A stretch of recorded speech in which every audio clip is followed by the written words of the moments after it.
Hey, we'd like to play in between the passing periods. It takes a lot of courage to get up there and do that, right? Especially if they're emailing me in the week or two prior. So when they're up here, please give them your utmost attention. I know they appreciate it. They deserve it, right?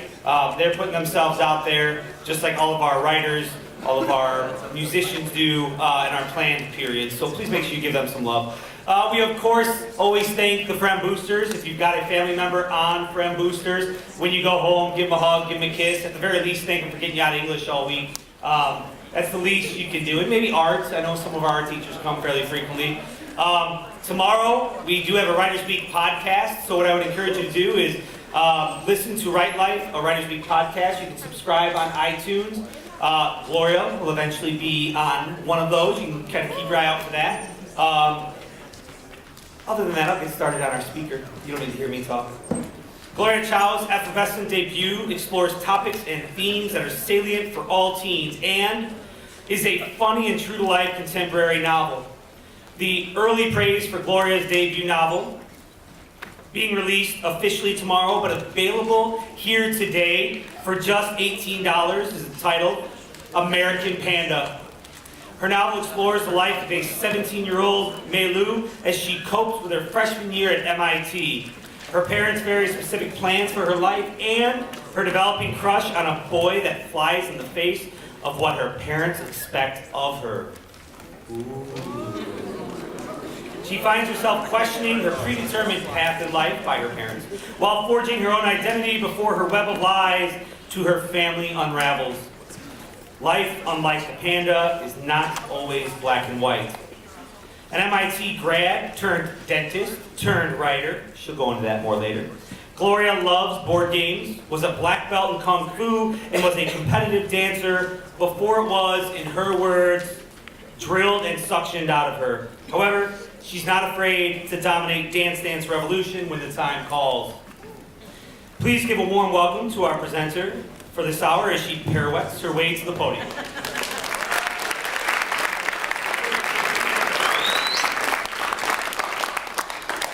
guys, thanks so much for having me. So you already know a little bit about my background, but I'm going to dive into that a lot this hour. So just to start, I'm Asian American. I was born here, but my parents immigrated from Taiwan. And I grew up in Boston, and they were your stereotypical tiger parents. They were extremely strict growing up. I wasn't allowed out, I wasn't allowed to date. And even though they never explicitly told me, it was very understood that I would take very specific paths in life.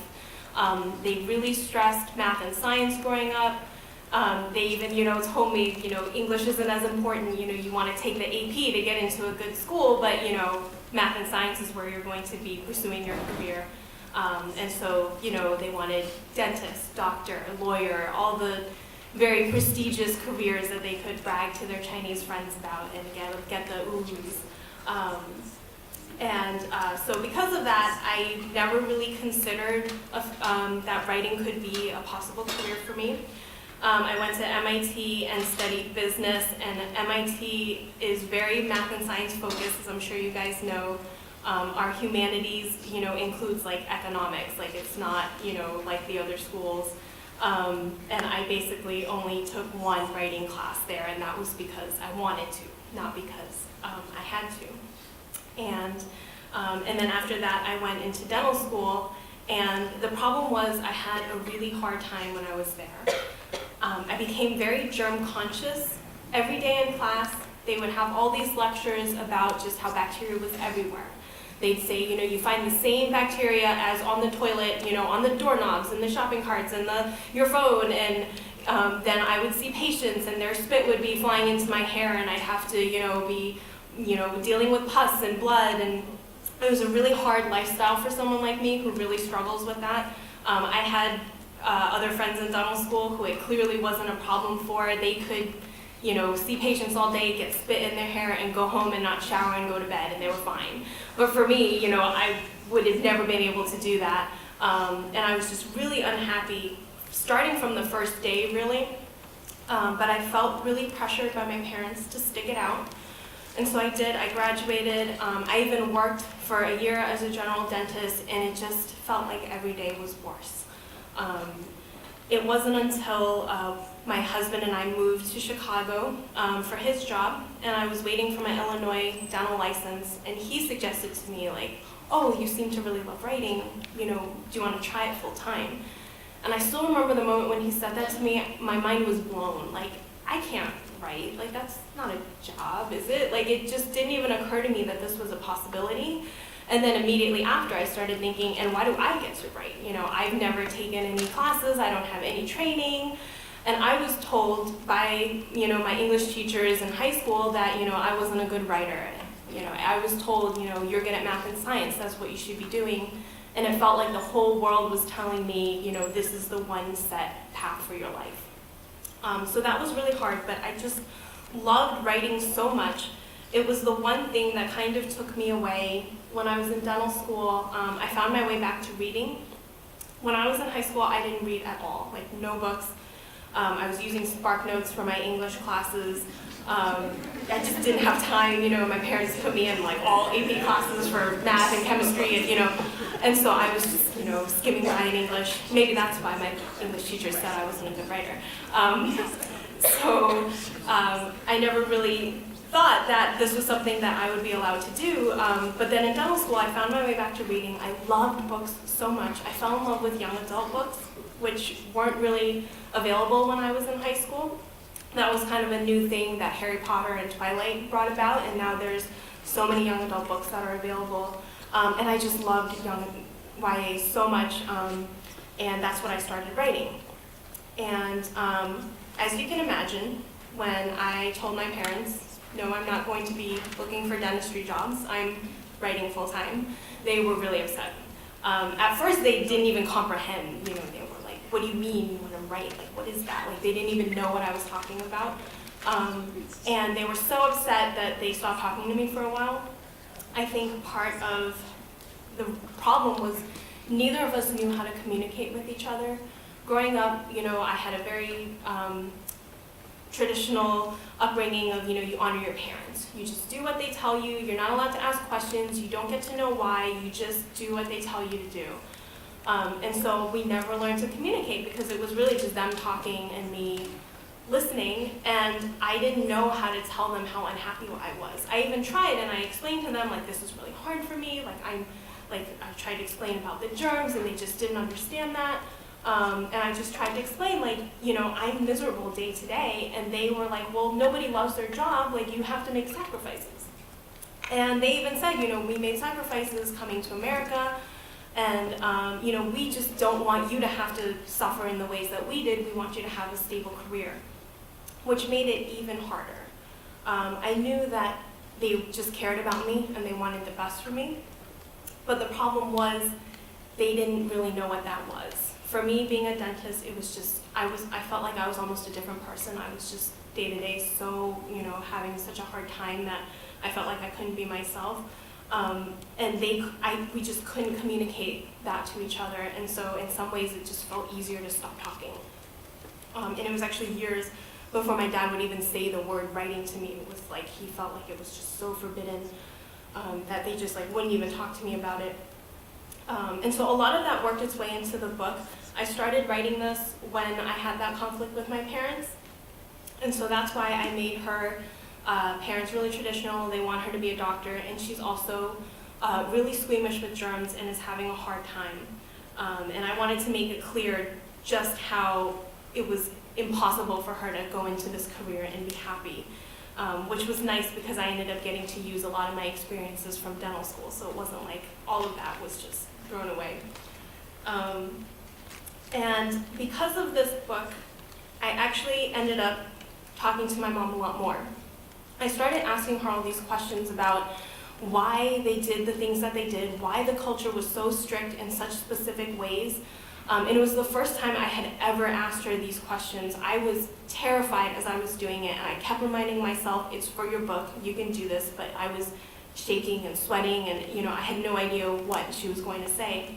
And she actually started telling me all these, it was nothing what I thought it was going to be. She talked about how she felt like I needed a very financially lucrative career to hold my own in my marriage. She said, but your in-laws are going to bully you if you are not making enough money. And I had to explain to her, like, I am in a very different relationship than yours. I'm married to someone who's American, and his in-laws do not have those kinds of same traditions that, you know, my mom struggled with. And it was really hard for her to even wrap her mind around the fact that, you know, this wasn't going to be an issue for me. And my parents actually told me that they felt like I had failed as a dentist, but also as a person. Like, they thought, they didn't understand. They were like, why can't you do this? All of your classmates did it, you know. You used to be such a fighter, like, why did you stop fighting for this? And it actually made me feel like, I was taking the easy way route almost by becoming a writer. And it wasn't until recently that I've had people say to me, like, oh wow, you're brave for pursuing writing, that it even occurred to me that that was another perspective, another way to look at it, because of how my parents viewed this transition, which obviously just made it so much harder that not only were they upset at me, but they thought that, you know, I was this terrible person somehow, which for them, that's how it somehow translated. But then because I was talking to my mom so much, I wanted to be able to write the parent's story from their point of view. I wanted to be able to show why they were doing what they were doing. And because we talked so much, we actually came to a much better understanding. When I started this book, I would have never guessed that that would have happened from this. I just figured that at some point, you know, I would probably not have a relationship with them because of this decision that I had made. But we actually, my mom and I anyway, actually came to a point where, you know, now I actually call her a lot and I ask her all these questions about my book and about the culture, and she actually even once said to me recently that she wants to buy my book for all her friends because she hopes it can help them, you know, with some of their expectations with their kids, which is just, I mean, my mind is still kind of blown that, you know, she has come so far, and I think a big part of that is that she also really suffered under the culture as well.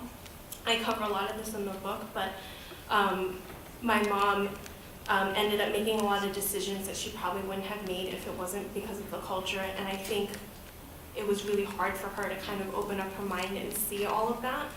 And so I worked all of that into the book, so I hope it's a very hopeful story, even though it sounds a little bit dark at times. My parents are actually pretty supportive of the writing now, although it did take about 5 years to get here. So going back to what I was saying about how I was told that I wasn't a good writer and all that, I just wanted to make sure that you guys know that you don't have to fit neatly into a box. It's okay if you have really broad interests. I actually really like math and science. And that actually works its way into my book a lot. I write a lot of, you know, nerdy math jokes, and it's set at MIT, which is like a really nerdy place, but it's actually a really fun place too. And I tried to capture some of the unique things we did on campus. Like, we like to play pranks, and we put things on this 150-foot dome that we have on campus, and we go chair surfing in these underground tunnels that we have. And a big part of my book is showing that there isn't a lot of black and white in this world. There's a lot of gray, and finding that is a very important part of life's journey. And so you guys are so young, you don't have to feel like you have your life planned out right now. College is an awesome time to explore, and one of my biggest regrets is that I didn't take more classes, I didn't try other things, because I felt like I had to know exactly what was coming up next. Freshman year, I felt like I had to declare my major and then stick with that. Even when I decided that I actually didn't want to go on Wall Street, even though I was a business major, I felt like I had to hurry and find the next thing, and I immediately chose dentistry because I felt, oh, I can use the business side and it's respectable. And I wish I had just explored a little bit more and figured out what I actually wanted to do. So with the college setting in this book, I actually had a really hard time getting it published because of it. I knew I wanted to set it at MIT because she had to be out of her parents' house, away from their influence, to be able to start seeing the world from a different perspective. I was so sheltered in high school. They didn't let me out. I didn't really get to hang out with friends because they just expected me to be at home studying the whole time. And like I said, I kind of just did whatever they told me. And it wasn't until I got to college that for the first time I started asking myself, well, what do I want? And it seems like such a ridiculous thing that I had never even considered what I wanted. But with that kind of upbringing, it's really hard to think for yourself sometimes. And so I knew I wanted her to be experiencing college for the first time. The problem is, in publishing, there aren't a lot of books set in college. With young adult, it's expected that it ends in high school. And if you go past that, the publishers don't know what to do with the book. They don't know where to put it on the shelves. They don't know how to market it. They're scared it's not going to sell.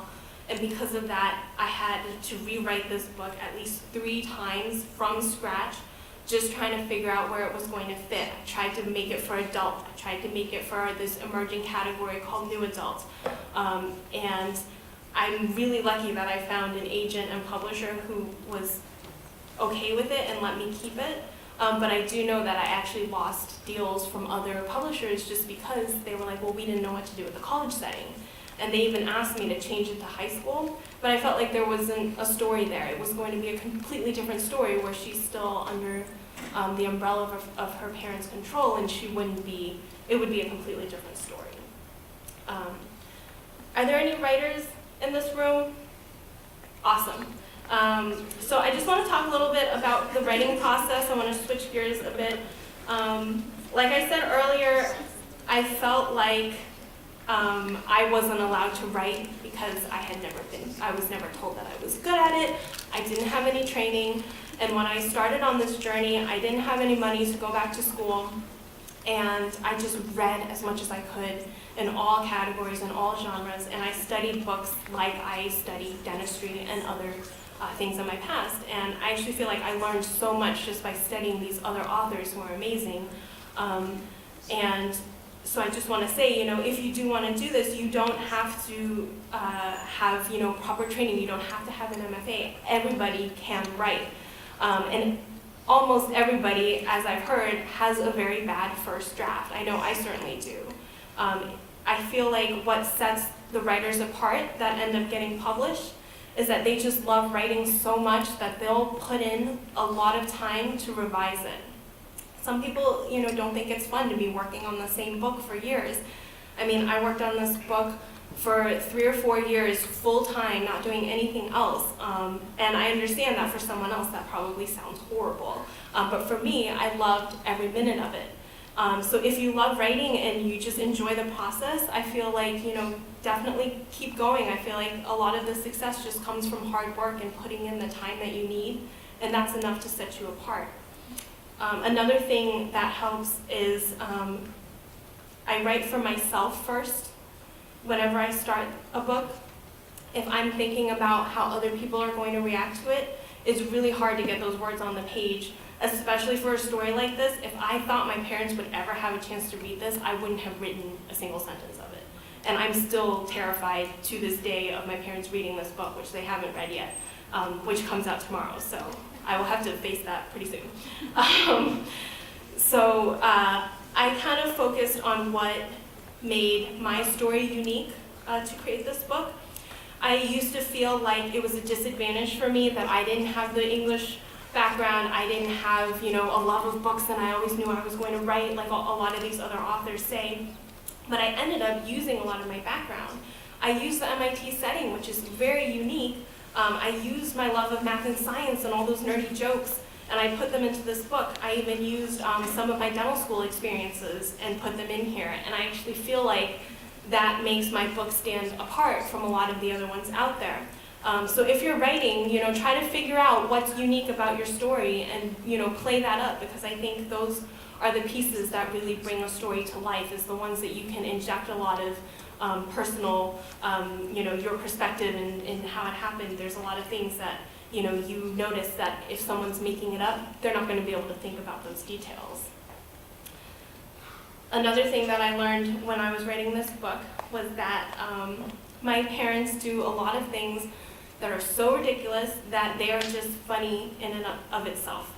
I wrote a lot of that into the book, and it was a little surprising at first when people were coming to me and telling me, oh, your book is so funny, because I'm not a funny person. I was never the class clown. When I'm in a big group setting, even if it's friends, I'm the one, in the corner, really quiet. I'm pretty introverted and shy. And so that really shocked me because no one would ever describe me as funny. But I really played that up, just the ridiculousness of some of the things that I've experienced, just because for me it was a coping mechanism. Sometimes when my parents do these things, it's a little bit easier if you can, view them from a certain way and kind of laugh about them.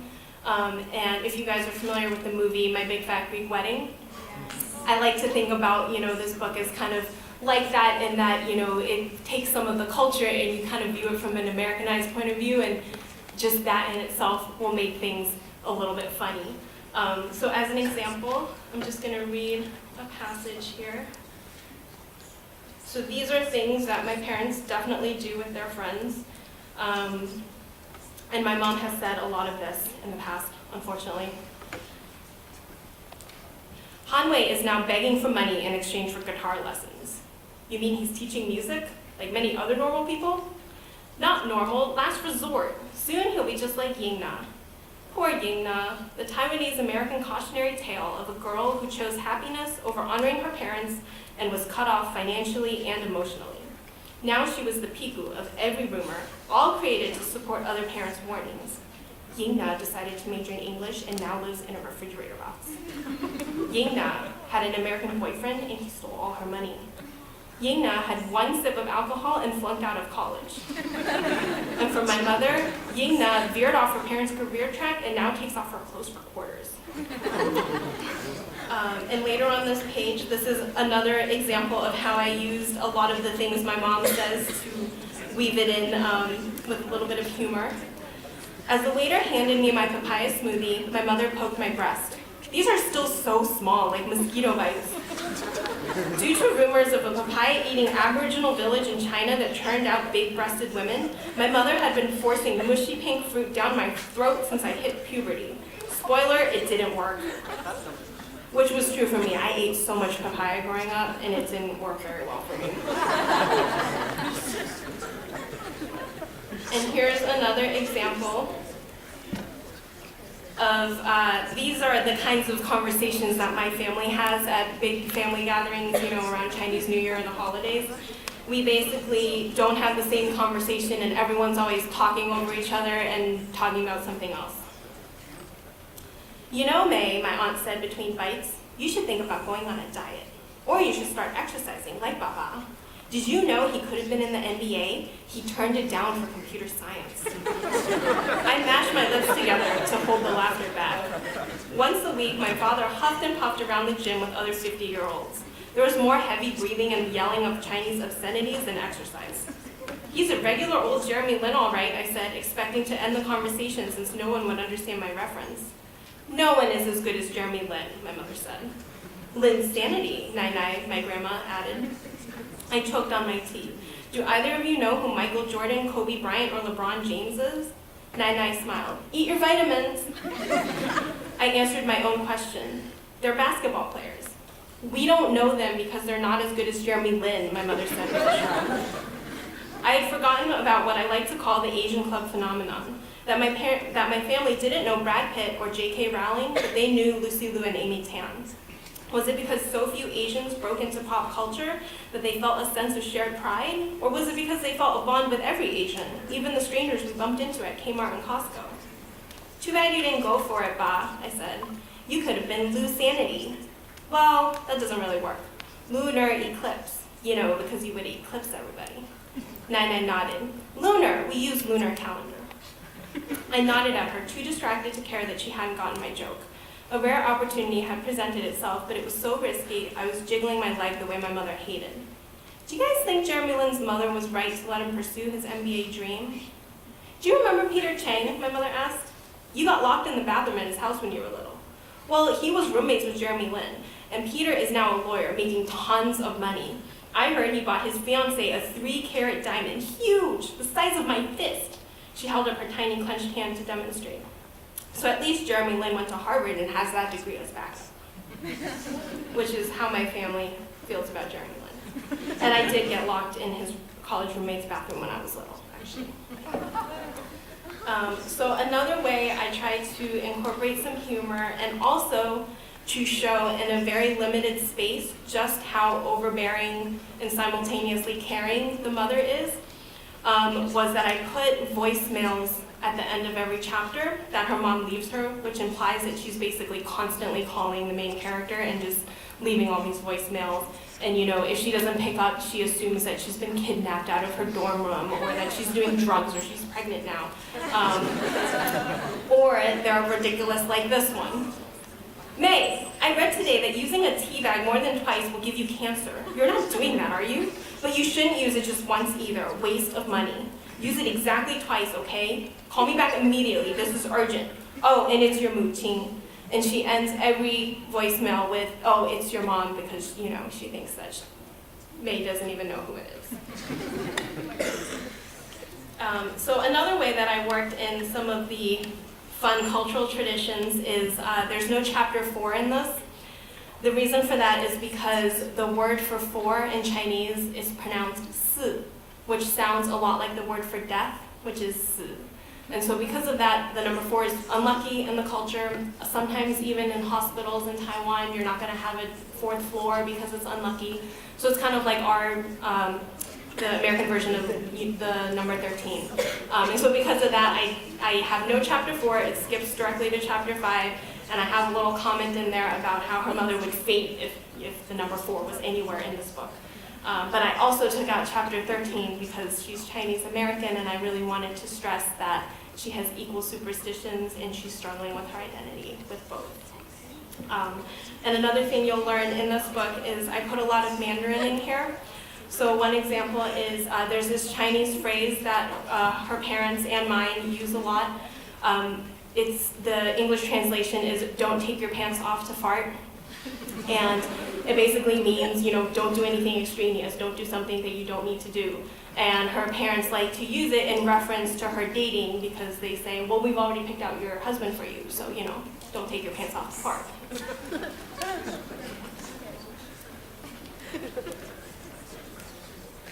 So one more passage that I'd like to share is, I touched on this earlier, which was about how I used a lot of my unique background, which I originally was insecure about, but I ended up using it to make this book stand out a little bit. And so when I was in dental school, our first semester we have to take gross anatomy. So it's when you're learning about the human body and you're actually dissecting cadavers.